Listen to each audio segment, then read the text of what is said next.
Buenas tardes, buenas noches o buen día en función de la hora del día en que ustedes se conecten a este video. Estamos con la segunda parte de nuestro tema que une la nueva izquierda y su relación con el movimiento ambientalista y cómo ambas lo que buscan en realidad es una forma de agrandar el poder del Estado más que cuidar el medio ambiente. Bien, me gustaría tocar el punto hoy tan de moda que es la sostenibilidad.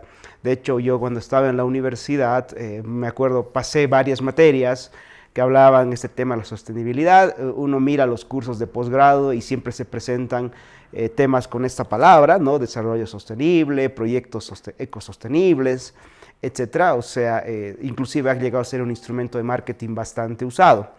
Pero en realidad, ¿qué es la sostenibilidad? Si uno le pregunta a un ambientalista qué es la sostenibilidad, te va a decir que es la idea de dejar un planeta tal como cuando nosotros nacimos a la siguiente generación.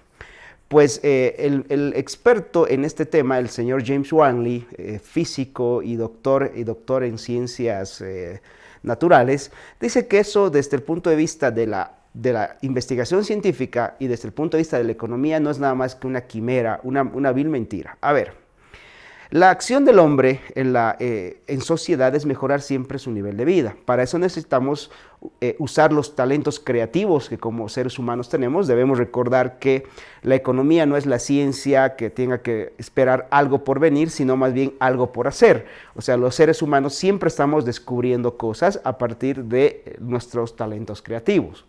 Entonces, si nosotros tenemos un recurso natural al cual se le encontró una utilidad que va a permitir que ese recurso natural, incorporado a nuestra habilidad de crear, se convierta en bienes y servicios que satisfagan a la humanidad, pues es imposible pedirle que se mantenga como estaba al principio. Se dan cuenta, no tendría sentido porque lo que estaríamos haciendo básicamente es no satisfacer las necesidades del público, de la gente, de la humanidad. Entonces, a nombre de la sostenibilidad, a nombre de esa quimera de la sostenibilidad, lo que se obliga a las empresas es a pagar o grandes impuestos o a cumplir grandes reglamentaciones o básicamente a que las familias más pobres vivan literalmente sobre minas de oro. Y en el caso de Bolivia particularmente, pero en el caso de América Latina, las normas de sostenibilidad han hecho de que las familias de más bajos recursos sean justamente las que no pueden cumplir estos requisitos. No, en el caso nuestro, por ejemplo, hay familias que son dueñas de terrenos que podrían ser explotables para la madera o alguna otra producción, pero las leyes medioambientales y las leyes de sostenibilidad son tan caras, son tan costosas que esas tierras no se pueden explotar. O las famosas tierras comunitarias de origen que también tienen una característica parecida, donde los comunarios de estas tierras no las pueden hipotecar, no pueden tener socios inversionistas, no las pueden vender. Entonces, si nosotros miramos, en el fondo lo que hace la izquierda es condenar a la gente a vivir con muchas necesidades económicas, con muchas apreturas materiales, y a la vez que ellos se satisfacen de usar a esas personas como un objeto de museo, ¿no? Porque eso es lo que dice James Wanley. Todos los ambientalistas lo que quieren es desde las comunidades de su casa, desde la comunidad del uso de un iPhone, mirar a las tribus indígenas como un objeto de museo y sentirse bien porque esas tribus indígenas siguen siendo así y no puedan acceder al estilo de vida que ellos sí tienen. Entonces hay una doble moral muy peligrosa en los movimientos ambientalistas y sobre todo los movimientos que hablan de la sostenibilidad. Ahora bien, resulta de que James Wanley también, esto es en el punto de vista económico, en el punto de vista científico, James Wanley dice que básicamente la ciencia no podría avanzar si nosotros asumimos la sostenibilidad, porque fíjense, los celulares se hacen de materiales que hoy día son explotados. En su momento, el carbón fue explotado que permitió a la humanidad la revolución industrial, que fue justamente el desarrollo de la tecnología, el desarrollo de la economía que permitió que se deje de usar el carbón y se pase a otro material. Lo mismo va a suceder eventualmente con los hidrocarburos. Pero a nombre de la sostenibilidad, vuelvo a decir, los estados están causando estragos a nivel de sus propios países, sobre todo los estados donde el socialismo ha agarrado la sostenibilidad como una de sus banderas, y para eso no hay que ir muy lejos y ver lo que está pasando en Bolivia. Bolivia es un país que entre comillas es ecoamigable, ecosostenible, etcétera, pero fíjense que hace un par de meses el señor Evo Morales firmó un decreto que autorizaba a nombre de la sostenibilidad el ampliar la frontera agrícola para dejar de consumir hidrocarburos, reducir el consumo de hidrocarburos e implementar el consumo de biodiesel. Pues bien, esa medida, ese decreto se salió de control y hoy tenemos 774.000 hectáreas quemadas, de bosque seco quemadas en la Amazonía boliviana, justamente porque esa era la zona donde se pensaba ampliar la frontera agrícola. Ahora, ¿por qué no se ha hablado mucho de Bolivia? Estamos a 25 de agosto y el tema que no, fíjense, llevamos 3 semanas de fuego en Bolivia aproximadamente, y no se ha hablado del tema hasta esta semana, y todos los blancos apuntaban al señor Bolsonaro, pues, y ahí lo vuelve a decir James Wanlis, ¿no?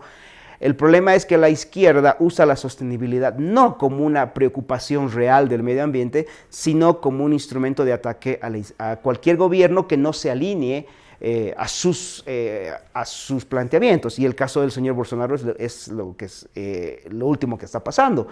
Imagínense para la izquierda haber perdido el lugar donde nació el Foro de Sao Paulo, ¿no? Uno de los países más grandes de la región y una de las fuentes de financiamiento más grandes en sus planes de expansión por toda América Latina.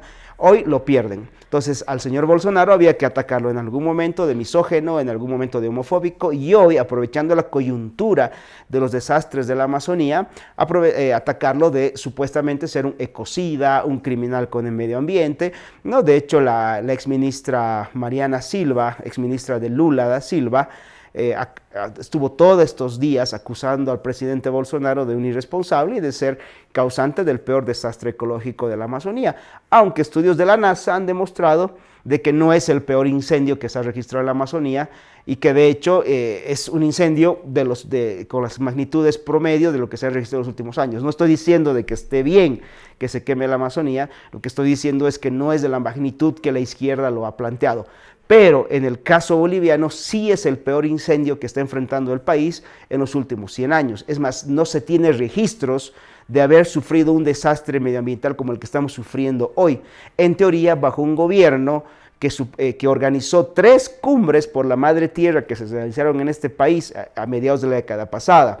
Está en un país donde el presidente ha dicho el capitalismo o la madre tierra, y entonces él se ha declarado defensor de la madre tierra. En un país donde los ministros son todos salidos de las escuelas ecologistas, hoy estamos viviendo la peor tragedia medioambiental que se ha podido observar en el último tiempo en este país. Paradójicamente, la izquierda mundial no ha dicho nada de eso y ha preferido concentrar sus ataques en el señor Bolsonaro, como en el caso del presidente francés, que incluso ha amenazado con salir del acuerdo entre el Mercosur y la Comunidad Europea, ¿no? Aprovechando esta coyuntura. Entonces, lo que debemos entender es que la sostenibilidad es una quimera, es un concepto hueco, que lo único que ha servido es que el Estado tenga mucho poder sobre grandes extensiones de territorio, poder que le ha quitado la posibilidad a las familias más pobres, inclusive a las familias indígenas, de ser dueños de su propio territorio, de ser gente que explote su propio terreno. No estoy diciendo que no exista contaminación y problemas medioambientales, sí los va a existir siempre, pero la mejor forma de tratar con ellos es lo que se propone desde siempre y lo mismo que propone James Wanley en este libro que se llama El Dragón Verde, que es devolverle a la población civil el control sobre su propiedad privada, ¿no? Él pone el ejemplo de que en algún momento el animal en peligro de extinción era la vaca. Hoy, a pesar de los millones de kilogramos diarios que se consume de carne de res alrededor del mundo, las vacas no se están extinguiendo, al contrario, la producción se mantiene estable. Lo que no sucede con los elefantes, a pesar de que nadie conoce que se consuman cantidades enormes de carne de elefante, hoy día los elefantes se están extinguiendo. ¿Por qué? Justamente porque los elefantes son de propiedad común y las vacas son de propiedad privada. El caso más notable es ese, ¿no? Entonces la idea es que la naturaleza se va a cuidar mejor siempre y cuando existan derechos de propiedad claramente definidos, claramente marcados, que establezcan quién es el dueño de cada quien y que el dueño de ese cada quien, de esa cada cosa o de ese cada espacio de la naturaleza pueda disfrutar tranquilamente del usufructo de ese espacio natural, no las ganancias de ese espacio natural.